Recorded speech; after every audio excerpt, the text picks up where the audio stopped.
ዩቲዩበር ዩቲዩብ ለመጀመር እነዚህን ሶስት መሰረታዊና ወሳኝ ነገሮች ማሟላት አለበት። አንደኛው ካሜራ ወይም ስልክ ነው።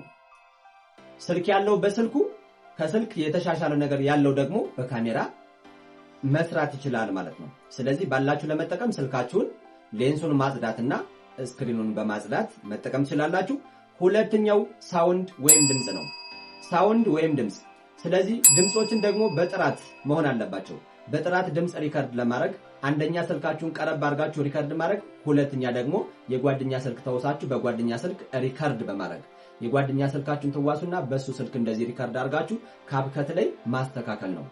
ሌላኛው ወደ ኢንተርናሽናል ስናሳድገው ኢንተርናሽናል ወይም ፕሮፌሽናል የሆኑ ማይኮችንና ማይክራፎችን መጠቀም ማለት ነው።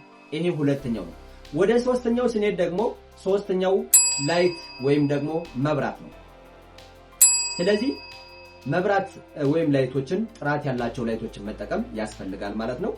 ስለዚህ ላይቶችን ስንጠቀም አንደኛ ስልካችን ከሆነ ብራይትነስ እና ኮንትራስቱን ማስተካከል ነው። የተፈጥሮ ላይቶችን ከሆነ የፀሐይ ብርሃን በሚገባበት ወይም ደግሞ በሚታይበት አቅጣጫ ማድረግ ነው። እንዲሁም የተለያዩ መብራቶችን መጠቀም ነው። ስለዚህ ስለ ላይት ስናነሳ አራት አይነት ኢንተርናሽናል ላይቶች አሉ፣ ፕሮፌሽናል ላይቶች። አንደኛው ኪላይት ነው፣ ዋናው ላይት ፊት ለፊት የሚቀመጠው ነው።